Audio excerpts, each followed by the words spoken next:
Hello，大家好。咁又係嚟到我 Desmond Channel 嘅時候啦。咁今日咧就繼續講下呢一個企業管治同埋歷史嘅關係。上次咧我哋講到西周，咁西周咧就係一個上層好堅固、好凝固嘅一個時代啦。咁亦都係因為呢個關係咧，咁所以周咧能夠維持到一個可以話係中國歷史上最長嘅時代。嗱，我只能夠話佢係最長嘅時代，但係唔係最長嘅朝代啊。因為點解咧？因為其實去到後期咧，春秋戰國嘅時候咧，周已經係周室已經衰微㗎啦。但係大家都仍然以周天子作為共主啊。咁所以你可以話都仲係一個叫周嘅時代啦嚇。咁但係就同我哋而家今日所理解嘅朝代有啲唔同嘅，因為一般嚟講咧，去到後期嘅唐宋元明清咧，咁個朝代嘅滅亡亦都代表住佢嘅統治、佢管治已經係完結啦。咁但係周就當時嘅情況有啲唔同。咁但係我哋唔將佢太複雜啦。簡單嚟講就係話，因為周佢嗰個最上層嘅建築咧，能夠做得非常之包容啊。咁所以咧，下邊唔同嘅層級嘅人咧，都成為咗周天子整個嘅宗法制度或者整個封建制度下邊嘅其中一個細胞，其中一個嘅力量嘅來源。咁所以咧，無論係商嘅軍隊，無論係一啲同周冇關係嘅人咧，都吸納咗落去嗰個嘅管治階層裏邊。呢個就係周留俾我哋嘅智慧。好啦，咁今日咧就想講另一個失敗嘅例子喎，咁就係秦啦。秦同周咧可以話係一個非常之極端嘅對比。頭先講周係800年，但係秦咧係得15年啫，15年就滅亡啦。咁點解秦15年滅亡？但係秦係同周啱啱相反，佢係非常之強大啦。冇人夠膽唔係臣服於秦啦。咁而秦咧，亦都大家知道係由秦始皇開始叫皇帝啦。咁所以咧，秦就可以話真真正正一個大一統天下嘅開端啊！咁所以一個即係一個中央集權嘅帝國體制咧，係由秦開始。秦之前我哋唔可以叫帝國嘅，你可以話周天子、周王國，但我哋唔會叫周帝國。但係秦開始咧就係一個帝國嘅形式。但係咧呢個帝國咧係非常之短暫，可以話係歷朝歷代最短嘅朝代嚟㗎。咁點解會咁咧？嗱，根據許教授嘅分析咧，其實佢就係一個中層同埋下層嘅疏離。喺呢個位咧，我想加插一下何謂中層下層咧？政治領導同埋企業領導係有少少唔同嘅。政治領導即係講緊一個國家或者一個社會，我哋理解嘅最上層當然就係管治階層啦，例如政府啦，譬如香港咁樣，可能就係特區政府特首3位司長，我哋都會係個社會嘅一個頂層，佢領導住整個社會。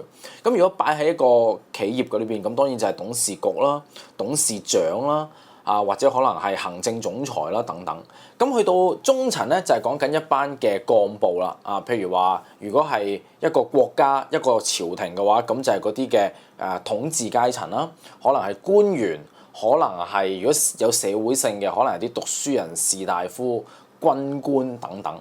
咁而最下層就一般嘅平民百姓啦。咁但係企業咧，企業就有啲奇怪啦。中層我都仲理解到啦，咁就係中層嘅一啲主任啊、經理啊，或者可能係一啲嘅中層嘅幹部啦。咁但係一個企業係冇人民㗎嘛。咁企業係點咧？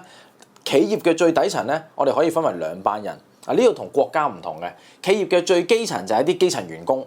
可能係講緊一個清潔嘅姐姐，可能係一個做文書嘅助理，又或者可能係一個2級工人。呢啲係講緊企業嘅基層。咁基層嘅員工往往都好多㗎。咁雖然話而家人工智能啦，但係有好多工作都仍然未完全被取代㗎。將來唔知，但係起碼今日都仲有，譬如話一個倉裏邊倉庫嘅一啲倉務員啦，咁個就係企業嘅基層啦。咁但係企業同埋國家或者政治領導唔同嘅地方就係企業仲有一班同呢個企業冇關，但係仍然有好大關係嘅人啊，嗰班人就係顧客啊。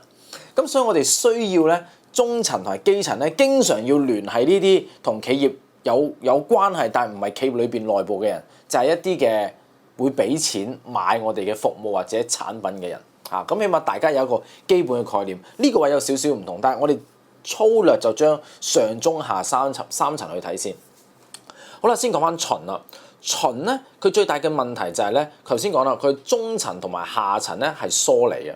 秦嘅軍隊好好打，大家知道，秦可以話係當時中國最強嘅軍隊。佢哋有陰謀詭計啦，有間諜啦，佢哋會非常靈活啦。有啲出土嘅武器咧，我哋睇到當時秦咧係同六國唔同噶，六國咧係用呢一個嘅鐵啊。咁你話咦？但係咧秦咧係用銅喎，咁唔係應該鐵硬過銅咩？係。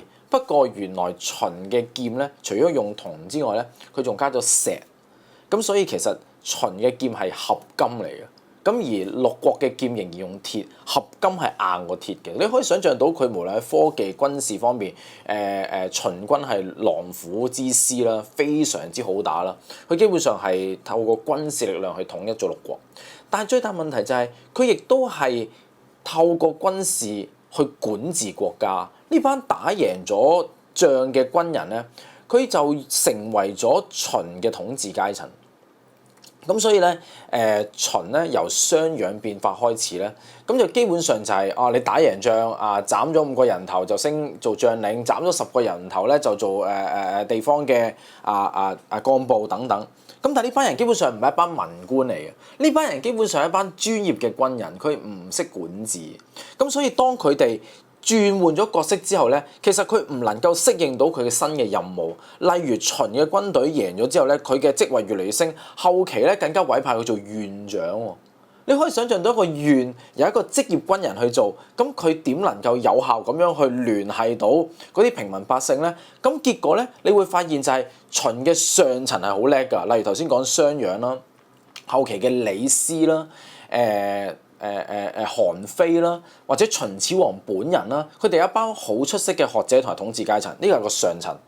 另外中層就係咩咧？中層就基本上係上層衍生出嚟嘅，就係一啲軍官，一啲着制服嘅人，一啲打仗嘅人，一啲着盔甲嘅人。好啦，咁就成為咗統治階層。但係下邊嘅人就弊啦，佢下邊嘅人同佢冇關嘅，嗰啲下邊嘅人係咩咧？都係六國嘅遺民，俾佢打贏咗嘅人，佢好唔服呢啲嘅軍人。佢哋之間係疏離嘅，甚至乎嗰啲軍人未必有能力，亦都未必有咁嘅諗法，要聯繫。佢覺得我打贏你，我就統治你啦。咁呢個就係中層同埋低層，即係下層嘅人咧，其實係隔離咗，佢哋係冇任何關係，冇群眾基礎嘅。第二就係咩咧？就係秦係冇理想嘅。根據好多出土嘅文物咧，睇到咧，秦咧係經常喺周圍秦嘅帝國裏邊咧，去講自己嘅皇帝幾咁豐功偉績，即係秦始皇啦。咁而皇帝呢個名都係秦始皇創噶嘛，皇，上天嘅神就叫皇，地下嘅神就叫帝，所以佢叫皇帝。佢講到自己好巴閉、好叻，但係冇人知道秦係為乜嘢而建立嘅。一秦有啲咩理想？點解要俾秦始皇統治咧？簡單嚟講就係，如果用我哋今日嘅睇法就係咩？冇願景嘅，同一個企業一樣。我話董事長好叻，董事長好勁，總經理好叻，佢可以揾到好多生意翻嚟。咁但係點解我要為呢間企業呢個組織去付出咧？點解我要為佢賣命咧？點解我要花一生嘅青春去服務呢個企業咧？其實如果你冇願景嘅話，啲人慢慢就會覺得我揾錢啫嘛。咁其實總有其他地方揾更多嘅錢嘅喎。六國嘅遺民一樣，今日你權力大，你軍隊叻，咁我咪要俾你統治咯。但係只要有機會嘅話，佢就會反你嘅，因為我都唔知點解要即係被你統治，我都睇唔到跟隨你有啲咩願景。咁呢個亦都係秦嘅另一個問題嚇。咁秦之所以咁快亡國咧，就係因為佢嘅下層嘅人咧，其實係反噬咗，係食咗佢嘅中層。佢基本上嚟講，佢打敗咗咧，啲軍人就散啦。或者俾人打冧咗啦，咁冇願景，點解要忠於秦咧？咁所以咧，去到後期咧，有啲變節咗啦，有啲係打敗咗啦，咁亦都有項羽啊、劉邦啊等等一啲楚國嘅遺民出嚟咧，係打敗咗秦嘅軍隊。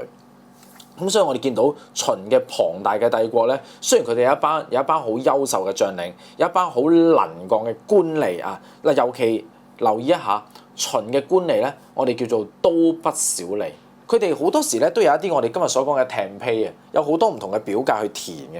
咁但係同漢之後嗰種士人政府用文人去統治咧係完全兩回事嘅。佢哋文化水平咧其實唔算好高嘅。你講緊蕭何幫劉邦打天下嗰個蕭何咧，其實都唔係一個好出色嘅官吏，即係唔係應該話佢都係一個好出色嘅人，但係唔算一個好有文化、好高級嘅官吏啦嚇。咁好啦，翻轉頭咁究竟呢一個咁樣嘅經驗點樣應用喺企業當中咧？今日咧，我想同大家分享一個企業咧，就叫做Hartley Electronics。呢個 Hartley Electronics 咧就係做電器啊。佢喺英倫嘅南部啦，大概喺70年代開始。咁呢個 Hartley 呢間公司咧，佢專係賣一啲好出色嘅。佢最開頭係做一啲軍事啊，或者一啲衛星啊嘅工業㗎。咁你可以想象到一啲高科技嘅工業。咁而佢哋咧亦都由幾十個員工咧，慢慢發展到去百幾個員工啊。咁又去到2008年嘅時候咧，佢由1977年建立㗎，去到2008年嘅時候咧，佢有125個員工，當中咧有25個經理啊，有40個技術人員，咁亦都有一啲設計人員啦，亦都有60個咧係一啲生產嘅工人。呢間 Hartley 咧最大問題係咩咧？佢有啲似秦嘅，就係佢基本上好似全部都係技術嘅人員，佢基本上冇咩頭先講咗一啲好關顧人本嘅一啲人事嘅經理，所以基本上呢間公司最大嘅問題就係佢其實係冇人事嘅政策，佢冇 HR 嘅政策嘅，佢冇人力資源管理。咁所以佢哋雖然有好強嘅技術人員，好強嘅專業人員，但係基本上佢唔能夠處理到一個長遠嘅管理管治，而好多嘅人即係好多嘅職員咧，去到後期係感覺到被公司唔重視啦。佢哋可能稍為有高啲嘅人工就會轉咗去唔同嘅企業啦。咁所以咧，令至到公司喺持續發展上邊咧係遇到一啲嘅滯後同埋一啲嘅障礙。咁去到大概係二千年後啦，咁公司開始改革，就係佢引入咗一啲日本式嘅管治，包括咗係咩咧？佢哋強調人啊，每個人員啊，包括咗最基層嘅人員都係公司嘅資產啦。佢哋希望以能力去強調咧，唔同嘅人員咧係能夠發揮自己，同埋佢哋強調有公司嘅目標同埋願景。佢哋開始提供一啲嘅機會咧，係俾啲人員接受培訓啦，去聯繫多啲基層嘅員工啦。咁亦都強調團隊嘅精神啦。希望佢哋嘅團隊嘅溝通咧，係能夠貢獻喺生產線上面啦。咁而最後咧，係希望呢個長遠嘅人力資源政策咧，係能夠讓公司唔單止淨係關顧一啲中層或者高層嘅技術管理，亦都希望係全個公司每一個人咧都能夠對公司有向心力嘅。咁簡單嚟講啦，今日我哋從秦嘅例子可以睇到就係，就算你嘅董事局幾叻，就算你個中層幾好打都好啦。如果你只係一班戰將啊，一班軍官，但係你冇一種聯繫基層員工、聯繫你嘅客戶，如果擺喺組織領導就係聯繫你嘅下層嘅人嘅話咧，咁你就會疏離咗。咁樣唔可以長遠發展嘅。就算你再好打都好，秦都係15年而亡。而下層嘅人咧，即係下層嘅人員咧，如果擺喺個政治領導咧，佢哋可能會動搖咗統治階層；如果擺喺企業管治咧，佢哋可能會因為其他公司更高人工或者更有願景或者更有理想，就會離職。咁希望呢個例子能夠幫到大家做好更多企業組織機構嘅管理領導。多謝。